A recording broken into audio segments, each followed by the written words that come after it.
Namo Namah Krishnaaya वासुदेवाय कृष्णाय वासुदेवाय हरये परमात्मने हरये परमात्मने प्रणतक्लेशनाशाय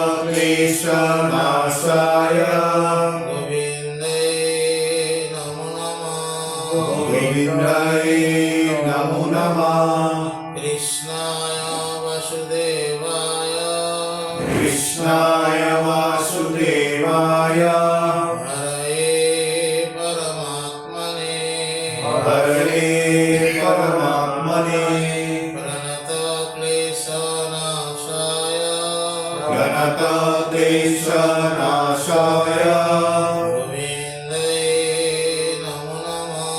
गोविन्दाय नमो नमः कृष्णाय वासुदेवाय कृष्णाय वासुदेवाय हरये परमात्मने हरये परमात्मने प्रणतक्लेशनाशाय प्रणतक्लेशनाशाय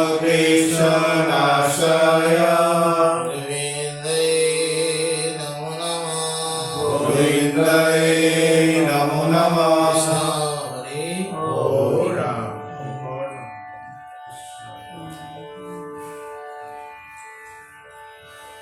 राम राम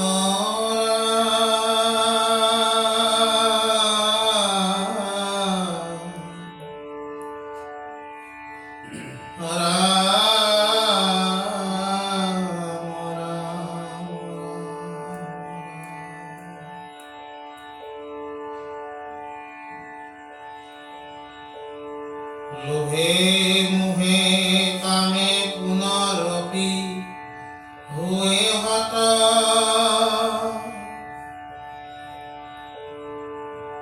न पाए मुक्ति कुका नहीं के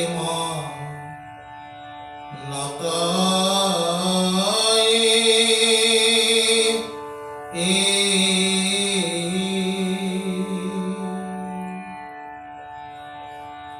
মিলিলা যাহাৰ শ্ৰদ্ধা মুকুন্দ সেৱাত হৈ চিত্ত শান্ত মিলে আনন্দ সাক্ষাৎ সমস্ত শাস্ত্ৰৰ তাৎপৰ্যই হিমান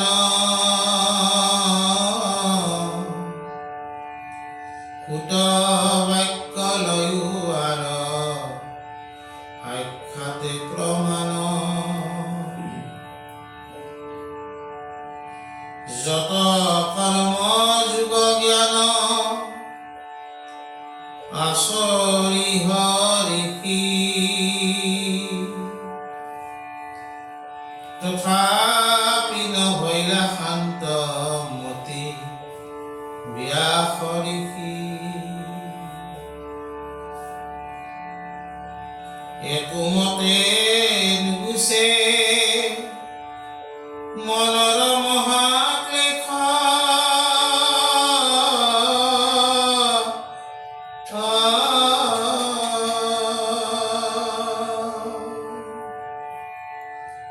নাৰদত হন্তে পাছে পাইলা উপদেশ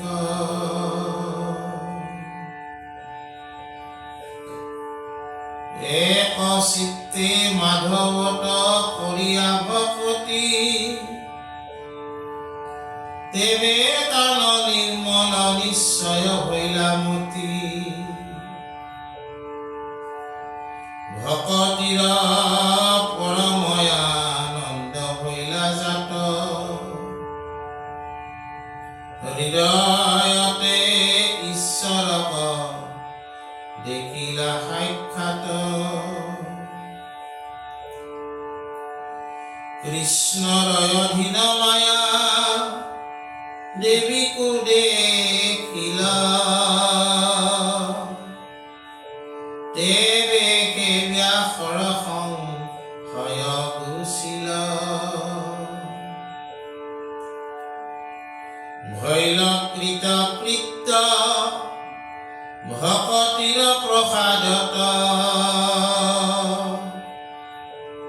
দেখাইলো প্ৰমাণ জ্ঞান ভকতি যিমত এবে শুনা ভকতিৰ মহিমা সকল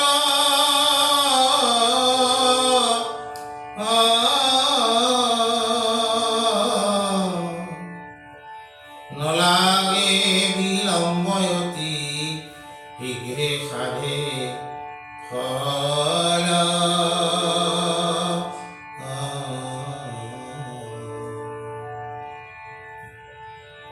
তো বাপসকল সেইটো অলপ কমাই দিওঁ আজি আমাৰ ৰত্নাৱলী এই ঘোষাত কোৱা হৈছে যে আমাৰ যিটো মনুষ্য জীৱন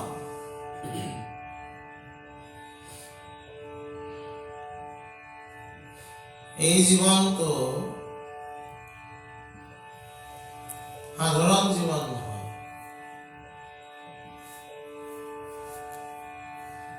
বিষ্ণু পুৰাণত এই জীৱনটো সম্পৰ্কে কোৱা হৈছে যে 84 কোটি নৰভুঞ্জী মনুষ্য জীৱন পায়।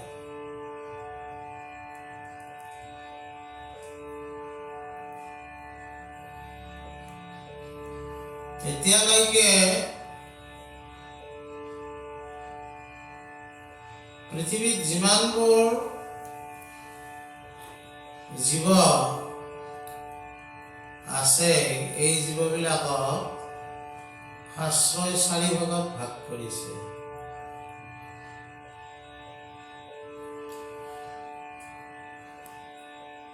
আৰু বিজ্ঞানৰ ভাগবিলাক অকণমান বেলেগ। শাস্ত্ৰ উৰণ বুৰণ গজন ভ্ৰমণ বুলি কৈছে। কিছুমান জীৱ উৰি আছে চৰাই চিৰিকটি, কিছুমান জীৱই বুৰি আছে মানে পানীত আছে, কিছুমান জীৱই ভ্ৰমণ মানে আমি মানুহ গৰু ছাগলী ইত্যাদি, আৰু কিছুমান গজি আছে।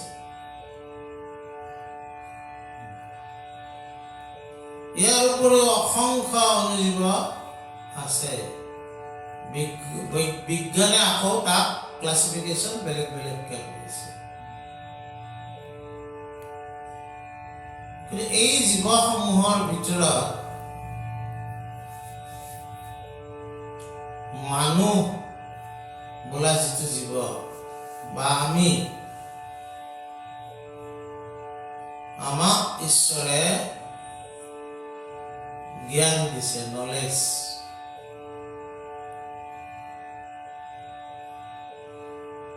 এনেকুৱা নলেজ তাক যদি আমি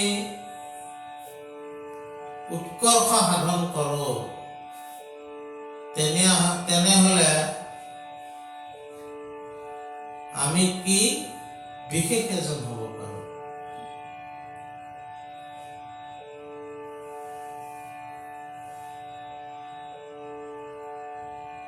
আৰু শাস্ত্ৰই এনেকুৱাও কৈছে যদি নৰে যদি সাধনা কৰে নৰে নাৰায়ণ হ'ব পাৰে। ত্ৰিভুৱন বন্দন দৈৱকী নন্দন জুহৰি মাৰল কংস জগজন তাৰণ দেৱ নাৰায়ণ শংকৰ তাকেৰি শংখ। আমি শংকৰদেৱক, মাধৱদেৱক, আনো যিবিলাক সন্ত পুৰুষ আছে, কবিৰ দাস, তুলসী দাস, তুকাৰাম, জ্ঞানেশ্বৰ মহাৰাজ ইত্যাদি, তেখেতসকলকো আমি গুৰু জ্ঞান কৰোঁ। আৰু গুৰুকো ঈশ্বৰ জ্ঞান কৰা হয়। গুৰু শব্দটোৰ অৰ্থ হৈছে যিয়ে আন্ধাৰ দূৰ কৰে।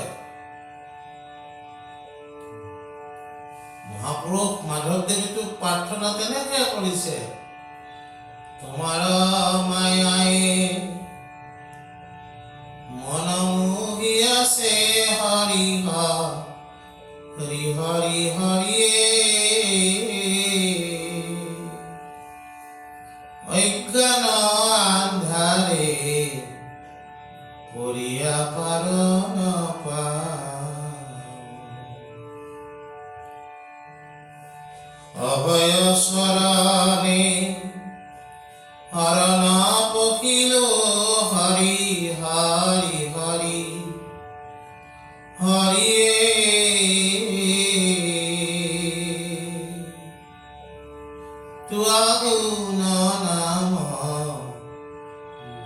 অতিপদীপ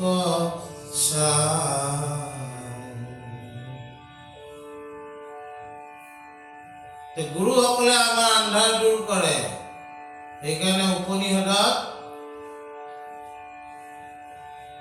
ধ্যানম মূলম গুৰুৰ মূৰ্তি,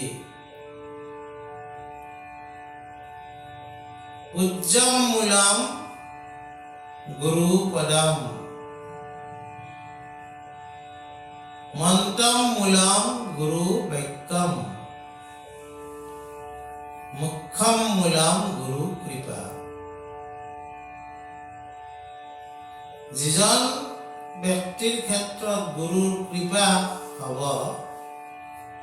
ঈশ্বৰ কৃপা কৰাৰ দৰে একে হ'ব। কিন্তু তাৰ কাৰণে কি লাগিব? ভকতি লাগিব। আৰু ভকতি যদি বিহীন হওঁ আমি, ভকতি মানে কি? ভক্তি শব্দটো ভজ ধাতুৰ পৰা হৈছে, তাৰ অৰ্থ সেৱা।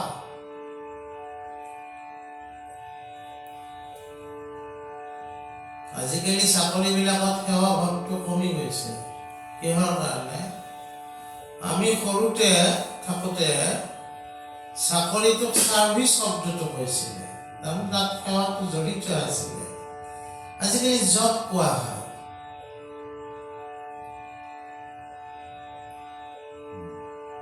অনলি কি দৃষ্টিত চোৱা হয়?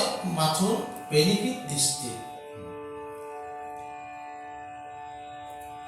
মোৰ জবটোৱে কি পেকেজ দিব, কি বেনিফিট দিব, তাৰ ওপৰত আজিকালি কথা কোৱা হয়। ক্ৰমাগতভাৱে আমি মেটেৰিয়েলিষ্টিক ভাৱটো আমাৰ বেছি হৈ আছে। চাৰ্ভিচ শব্দটো আজিকালি ব্যৱহাৰ নহয়। ভকতি ভজ ধাতুৰ পৰা হৈছে, অৰ্থাৎ সেৱা লাগিব। আৰু ভকতি বিহীন হলে লোভ, মোহ, কাম এইবিলাক ৰিপুৱে আমাক বেছিকৈ উচতাব, যাৰ ফলত আমি আমাৰ যিটো তাৰমানে মুক্তিৰ ফালে আমি যাব বাধা হ'ব।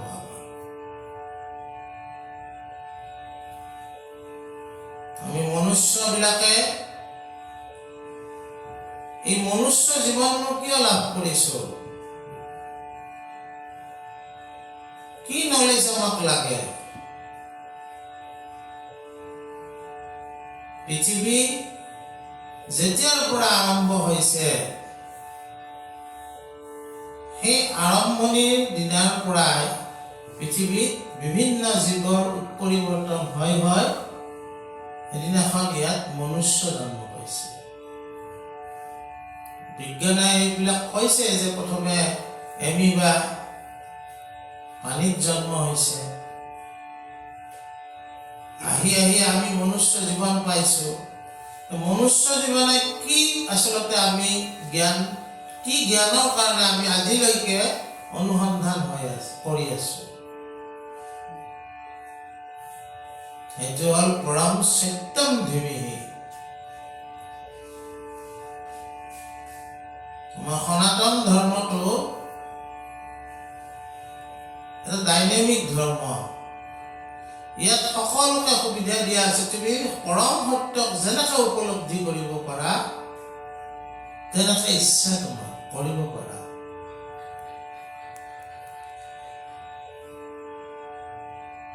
আৰু what is the absolute truth? That is God.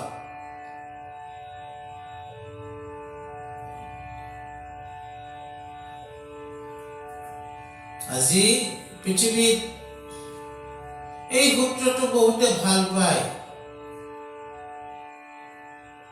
God বুলি কওঁতে আমি এটা যদি মূৰ্তি আশ্ৰয় লওঁ, কিছুমানে সেই কথাটো মানি ল'বলৈ অলপ টান পায়।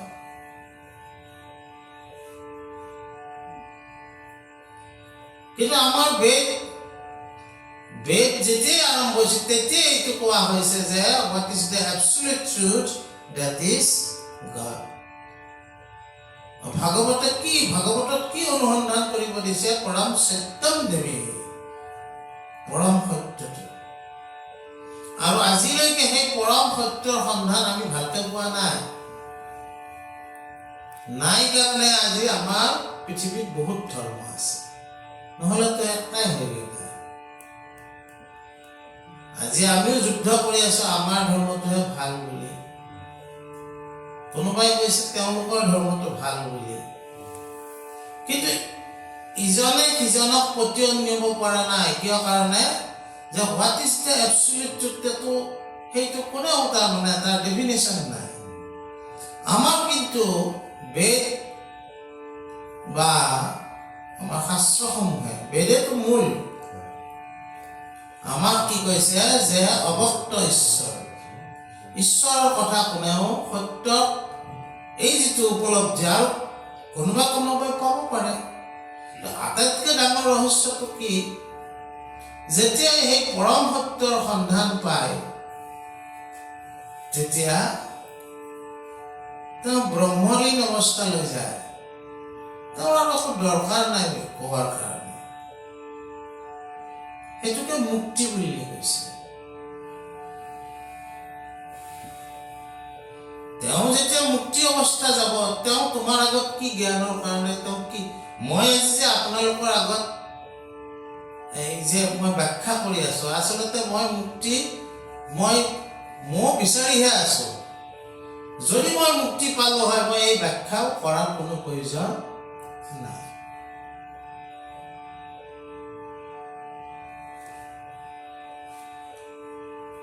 বুজা নাই? গতিকে আমাক কৈছে যে ভক্তিযুক্ত হ'ব লাগে, নহ'লে আমাৰ মেটেৰিয়েলিষ্টিক চিন্তাবিলাকে আকৌ আমাক কি কৰিব? এই যিখন মানে বস্তুবাদী জগত, ইয়াৰ পৰা আমাক ওলাব নিদিব, থাকি যাব লাগিব। গুৰুসকলে এই সম্পৰ্কত ধুনীয়া ধুনীয়া কথা লিখি থৈ গৈছে, কিন্তু আমি সেইটো গীত বুলি গাইহে আছো। তাক উপলব্ধি কৰিবলৈ হয়তো আমি ভবা নাই। সৰুৰ পৰা খগেন মহন্তই গোৱা এটা গীত আমি শুনি আছো, ৰাম পৰম ধন চিন্তহু মন ভাই,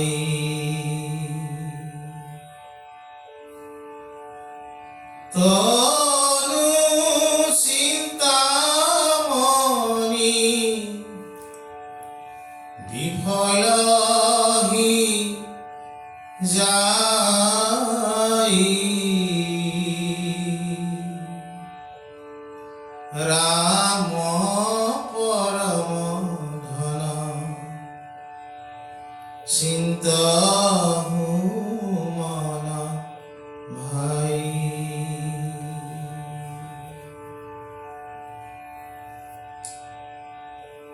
বিষয় সুখ সুকৰি সংগে পাই, হৰিপদ সেৱা মানৱী বিনে নাই, ৰাম পৰম ধন চিন্তহু মন ভাই।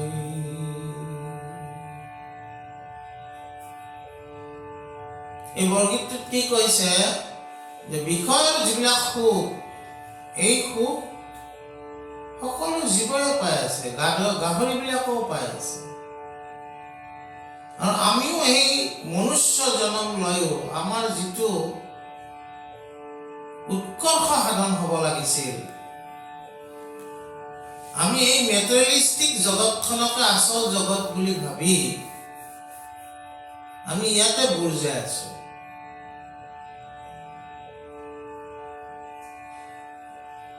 কিন্তু এই মেটেৰিয়েলিষ্টিক জগতখন আছে চলিবৰ কাৰণে। পাৰ্থিৱ জগত বুলি কৈছে, এখন অপাৰ্থিৱ জগত আছে।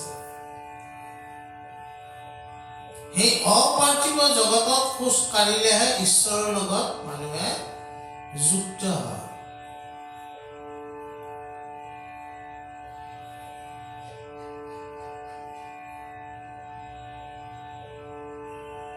ধন ধন বুলি আমি ঘূৰি ফুৰিছো, এই ধনেৰে আমি মৃত্যু জয় কৰিব নোৱাৰো। বেংক বেলেন্স বাঢ়িব,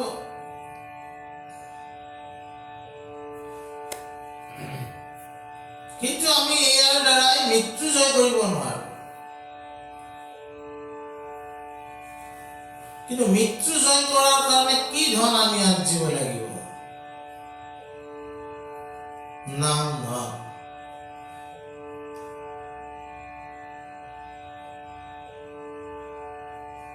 আনধন নলা গয়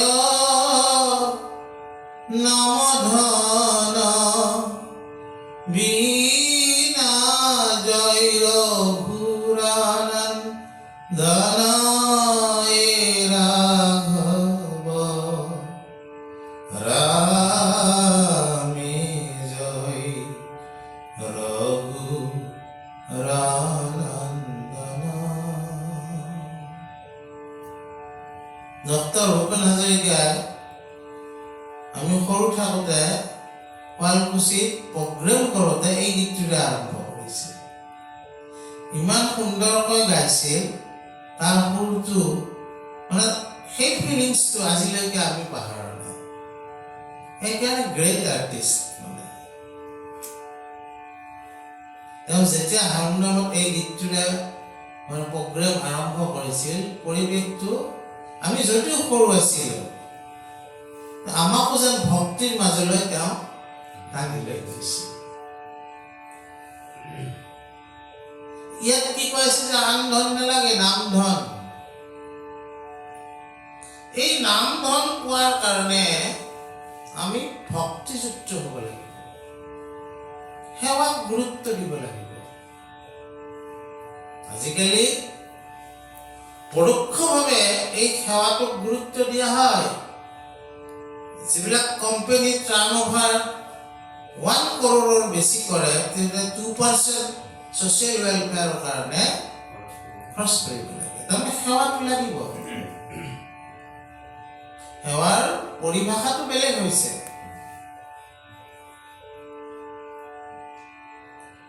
বুজা নাই? সেৱাৰ পৰিভাষাটো বেলেগ হৈছে,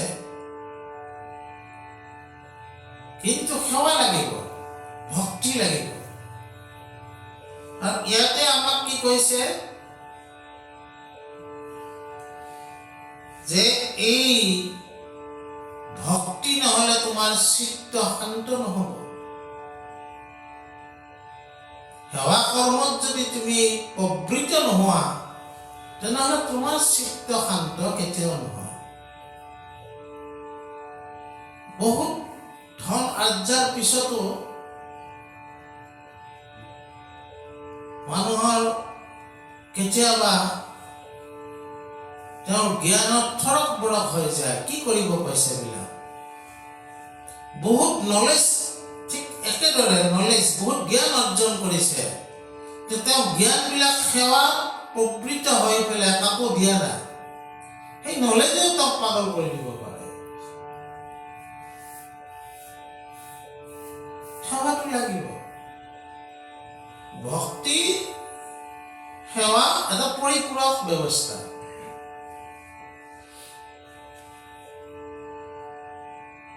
এতিয়া কথাটো হ'ল কি, আমাক ইয়াতে এটা কথা কৈছে যে এই কথাবিলাক যে কৈছো সুতৰ বাক্যত তোমালোকে প্ৰমাণ চাবা।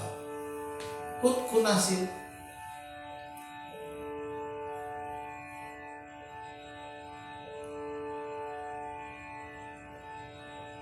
যেতিয়া পৰীক্ষিতে ভাগৱত শুনি আছিল, সুকে শুনাইছিল, সেইটো নাম সুক, ব্যাসৰ নন্দন ল'ৰা। তালিব্য হস্যৌকাৰ সু ক। কিন্তু সুক তাৰমানে কি আছিল? নিৰ্গুণত স্থিত আছিল। তেওঁ তাৰমানে নিৰাকাৰ ব্ৰহ্মৰ উপাসক আছিল। ঋষিবিলাকে ক'লে যে আকৌ এবাৰ আমাক শুনাব লাগে।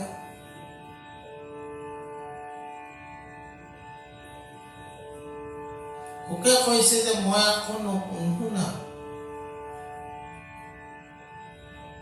মই ভাল লগা কাৰণে একবাৰ সগুণ ব্ৰহ্মৰ মই ব্যাখ্যা কৰিলো। তেওঁ নিৰ্গুণ ব্ৰহ্মৰ উপাসক, তেওঁ তাৰমানে কোনো এইবিলাক কৃষ্ণ ৰামচৰণ এইবিলাক ইমান তেওঁ মানে কোনো আকাৰত নাহে, তাৰমানে নিৰ্গুণ নিৰাকাৰ, চবতে ঈশ্বৰক দেখে।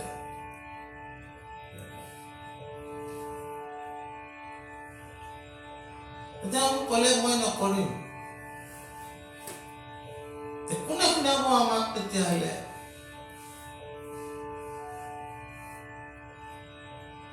তেওঁ দেখালে তেওঁ শুনাব। এই ৬০,০০০ ঋষিৰ বহুত দূৰত এজন বহি আছিল, তেওঁৰ নামটো সুত আছিল। দন্তীয় স হস্যৌকাৰ দন্তীয় ত সুত। তেওঁ কিয় দূৰত বহি আছিল? কিন্তু এখন পাচি আছিল নিশ্চয়। তেওঁ মাকজনী ব্ৰাহ্মণী আছিল, দেউতাকটো ক্ষত্ৰিয় আছিল। তেতিয়া এইটো বৰ্ণশংকৰ বুলি কোৱা হৈছিল, অকুলিন বুলি কোৱা হৈছিল। ঋষিবিলাকৰ মাজত তেওঁ স্থান পোৱা নাছিল। কিন্তু সুক কি আছিল?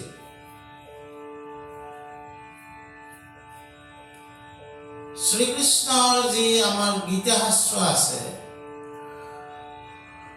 এই গীতা শাস্ত্ৰ শ্ৰীকৃষ্ণ উবাস, উবাস মানে কোৱা,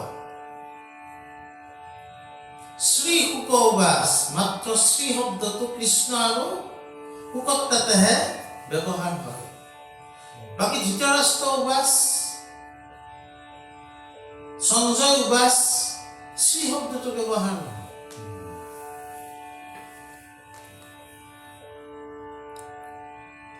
ভগৱন্ত কৃষ্ণ যদি পূৰ্ণিমাৰ জোন, সুক চতুৰ্দশী জোন।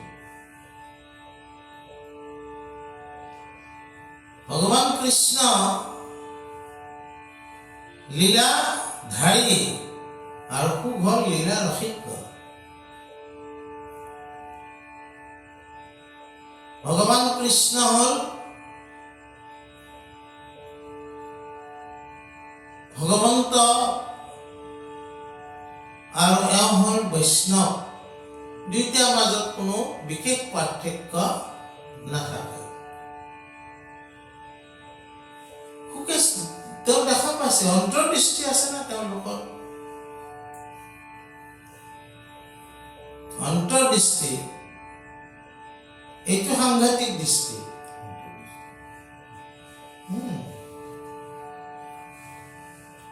এইটো সাংঘাতিক দৃষ্টি। অন্তৰ্দৃষ্টিটো তেওঁ দেখা পায়। ৬০,০০০ৰ ভিতৰত কাকো তেওঁ দেখুৱাই নিদিলে। ৬০,০০০ৰ পৰা বহুত দূৰত বহি থকা সুতক দেখুৱাই দিলে। তেওঁ পঢ়াব, তেওঁ শুনাব, ৰিকমেণ্ড কৰিলে। তেওঁ ঋষিবিলাকক ঘূৰি চালে। ৩২,০০০ ক'লে ইয়াৰ মুখে আমি কিয় শুনিম? এইটো অকুলীন মানুহ আছে। ২৮,০০০ শুনিলে। ২৮,০০০ ঋষিক প্ৰথম ঘটনাটো কি কৈছিল? সুতে ভাগৱত ৰচনাৰ পটভূমিটো কৈছে, বেকগ্ৰাউণ্ডটো কৈছে, কেনেকৈ ভাগৱত পৃথিৱীলৈ আহিল। কোনে লিখিছে? ব্যাসদেৱে। কেতিয়া লিখিলে? আহিল এইবিলাক প্ৰশ্ন। ব্যাসে ইতিমধ্যে মহাভাৰত লিখিছে, গীতা লিখিছে, চাৰি বেদক ভাগ কৰিছে, তেওঁ ব্ৰহ্মপুত্ৰ লিখিছে।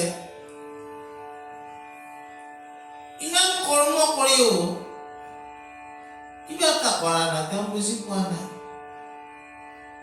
তেওঁ বদৰুকী আশ্ৰমত চুলি তুলি আউল জল কৈ পাগলৰ দৰে বহি আছে।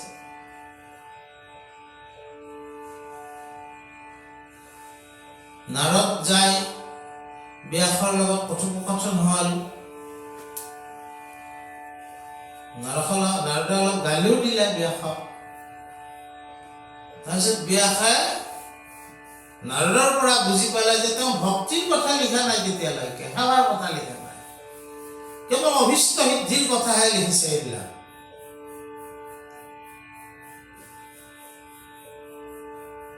ভক্তিৰ শাস্ত্ৰ লিখা, ভগৱন্তক কৃষ্ণক আধাৰ কৰি লৈ ভক্তিৰ শাস্ত্ৰ লিখা। ভক্তিৰ আধাৰ কোনে? ভগৱান কৃষ্ণ। কিহৰ কাৰণে ভক্তিৰ আধাৰ? তেওঁ বিষ্ণু সত্য শুদ্ধ তত্ত্ব জ্ঞানৰ প্ৰতীক। সেৱাটো শুদ্ধ সত্য হ'ব লাগিবতো। কৃষ্ণক আধাৰ হিচাপে লয়, কৃষ্ণস্তু ভগৱন্ত স্বয়ং বুলি লয়, তেওঁ ভক্তি শাস্ত্ৰ লিখিলে, সেইখনে ভাগৱত। তেতিয়া তেওঁ শান্ত হ'ল।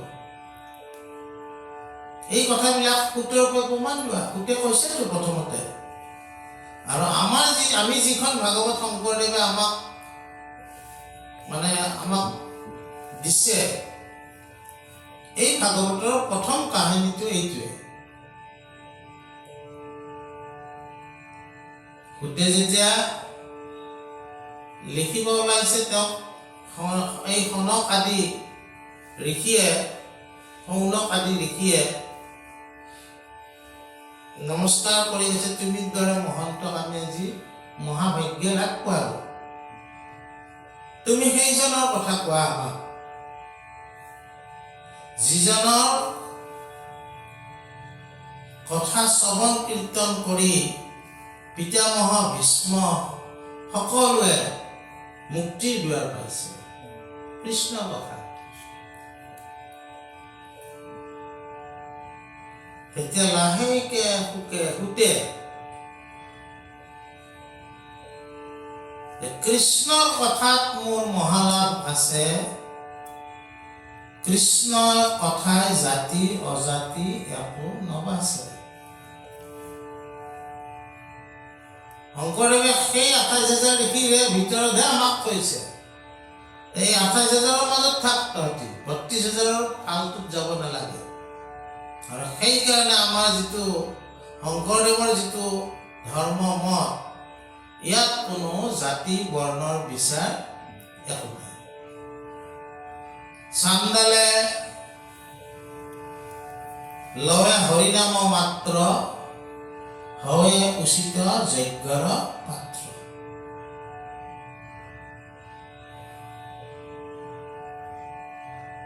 গতিকে আমাক কৈছে যে তোমালোকে ভক্তি সাদৰে গ্ৰহণ কৰা। যেনেকে এই ভক্তিক সাদৰে গ্ৰহণ কৰাৰ ফলত ব্যাসে দেখিলে যে ঈশ্বৰৰ তলতে মায়া আছে, মায়া ওপৰত নহয়।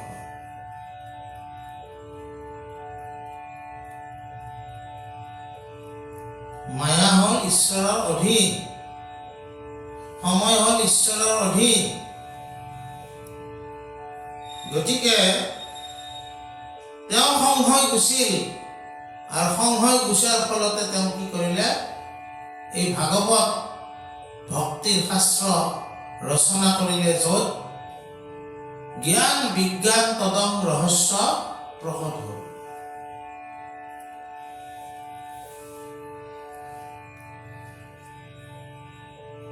গতিকে আমাক উপদেশ দিছে ৰত্নাৱলীৰ জৰিয়তে,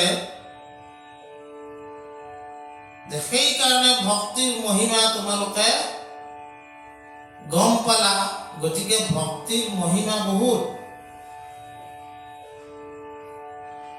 এই ভক্তিৰ মহিমাৰ ফলতে ব্যাসৰ দৰে এজন জ্ঞানী পুৰুষে পাগলৰ অৱস্থালৈ গৈও ভক্তিৰ মহিমাৰ জৰিয়তে শুদ্ধ শান্ত চিত্ত সচ্চিদানন্দ ৰূপক তেওঁ দেখা পোৱাৰ কাৰণে সামৰ্থ্য হ'ল। কাৰ জৰিয়তে? একমাত্ৰ ভক্তিৰ জৰিয়তে। গতিকে এই ভক্তিৰ কাৰণে একো সংশয় কৰিব নালাগে। এই ভক্তি তোমালোকে কৰা আৰু এই ভক্তিৰ জৰিয়তে তোমালোকে শীঘ্ৰে ফল লাভ কৰিবা। এইখিনি কথা আজিৰ পাঠটোত কোৱা হৈছে। অহাকাইলৈ আমি কপিল আৰু দেৱহূতিৰ মাজত এই ভক্তিৰ কথা কি কি হ'ব সেইবিলাক আমি আলোচনা কৰিম। কৃষ্ণ।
शांति